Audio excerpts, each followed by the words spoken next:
au milieu des stadiers, etc. Donc ça n'arrange rien, c'est évident. Alors les images sont assez violentes. Vous étiez sur le terrain, vous avez eu peur?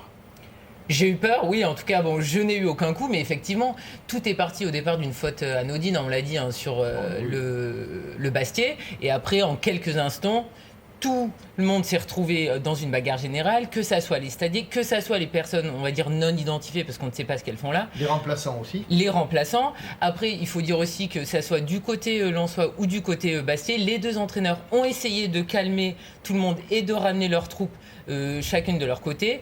Mais c'est vrai qu'on voit des images qui sont inacceptables. Les stadiers ont également calmé les supporters qui ont essayé à un moment d'envahir le terrain, donc il faut le dire aussi.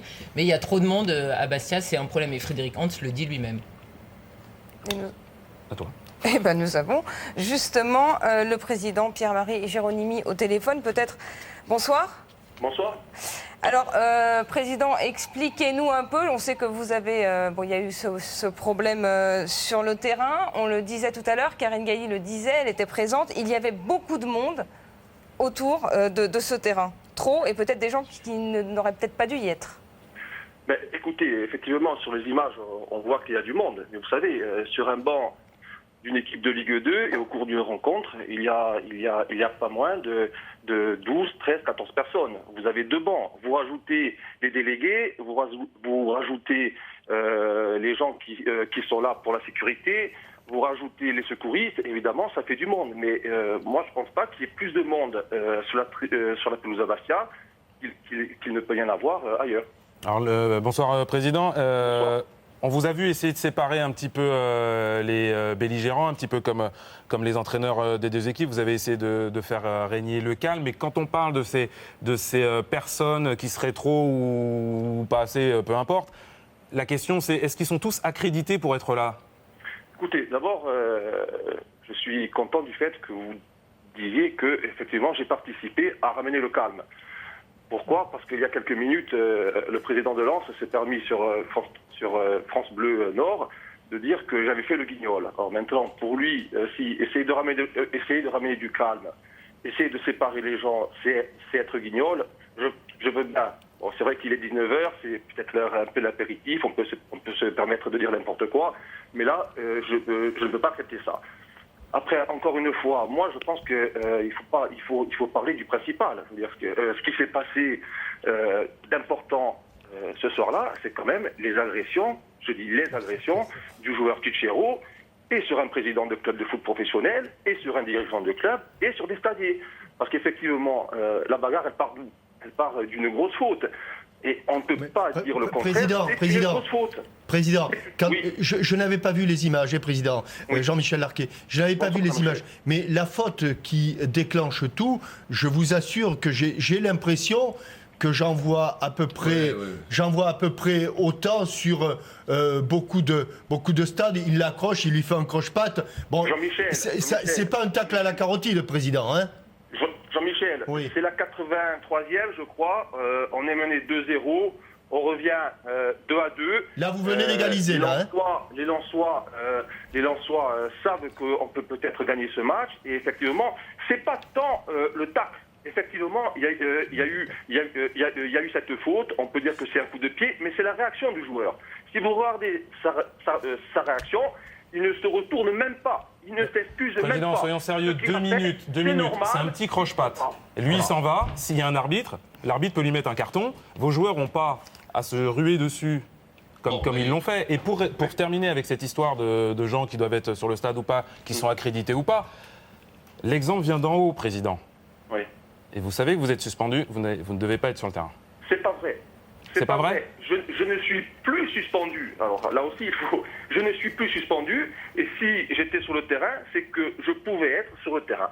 Donc aujourd'hui, ma suspension qui datait d'un match de la Ligue contre Auxerre est terminée et j'avais le droit d'être sur le terrain. Et je vais vous dire mieux, heureusement que j'étais sur le terrain. Parce que vous l'avez dit tout à l'heure, j'ai participé à mon niveau à ramener le calme. Est-ce que vous avez parlé aux stadiers, car est-ce qu'ils ont vraiment tenu leur rôle? Est-ce que leur rôle, c'est pas avant tout de s'occuper du public et des spectateurs et non pas d'aller se taper au milieu du terrain avec les joueurs? Écoutez, nous, on sait tout simplement qu'on a un problème de place. Les stadiers, le règlement nous oblige à en avoir. Le problème à Foriani, c'est que les deux tribunes latérales, il n'y a pas d'espace entre la première rangée de fauteuils et la pelouse. Donc les stadiers sont obligés d'être sur la pelouse. Oui, mais ils ont un rôle, les stadiers. Leur rôle, c'est le public, c'est pas les joueurs. Oui, mais pour contenir le public et pour surveiller le public, je dis qu'ils sont obligés d'être sur la pelouse. Non, mais d'accord. Mais ils n'ont pas à rentrer sur le terrain, Président. C'est pas vrai, ça. Oui, mais non. Ils peuvent regarder le public et s'occuper du public. Là, on les voit sur le terrain, Président.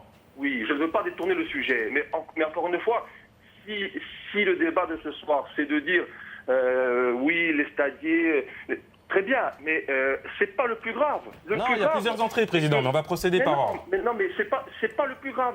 Je pense qu'il faut parler de ce qui s'est passé d'important ce soir-là. Les stadiers, est-ce qu'aujourd'hui, on peut dire qu'il y a un joueur de Lens? Est-ce qu'on peut dire qu'il y a un membre du staff de Lens? On est en train de montrer les images, il y a justement. des gens qui sont repartis ailleurs, blessés, marqués, avec la pommette fracturée, avec la Et c'est totalement inacceptable, on est tout à fait d'accord avec vous. Président, on est bien d'accord que ce qui s'est passé ensuite, bon, on n'est d'abord pas là pour distribuer des bons points ou des mauvais points. Moi, ce qui m'inquiète, Président, là, je vous le dis honnêtement, je l'ai vu et revu et re-revu l'objet, le départ de ça. Je vous assure, Président, que si chaque fois qu'il y a un accrochage comme ça sur les terrains... C'est ce que je voulais dire. C'est ça qui est ennuyeux. Je vous assure, il n'y a rien de violent. Ça ne met pas en péril l'intégrité physique de votre... Je vous assure, Président. Le fait de dire, Président, bonsoir, Roland Courbis, le fait de dire que c'était à la 83e minute, on sait très bien, on a tous été au bord d'un terrain, sur un terrain, on peut être nerveux, d'autant plus que vous le rappeliez, c'est vrai, c'est un scénario un petit peu compliqué. Quand j'ai dit c'est Bastia à domicile, perd 2-0, revient 2-2, on est à la 83e minute de ce match, tout le monde est énervé. Mais si tout le monde est énervé et s'énerve à ce point parce qu'il y a justement un joueur lensois qui ne va pas s'excuser après avoir fait cette faute, on a déjà vu des faits de jeu beaucoup plus graves, des tacles beaucoup plus virils et beaucoup plus dangereux. De voir, excusez-moi, Président, de voir... Avec ce que vous dites, mais on oublie de préciser quelque chose. C'est que c'est vrai que peut-être la réaction des joueurs bastiais a été peut-être un peu vive. Pourquoi? Parce qu'ils veulent reprendre le ballon, ils veulent aller de l'avant à nouveau. Mais ce qui fait repartir, c'est la bagarre. C'est le fait que Cicero, parce que ça se calme, à un moment donné, ça se calme. L'arbitre est arrivé à ramener le calme, les dirigeants des deux clubs ont réussi à ramener le calme, ce qui fait redémarrer la bagarre. Et c'est quand même important, c'est un joueur, et on le voit bien, c'est un joueur qui fait 30 mètres de sprint.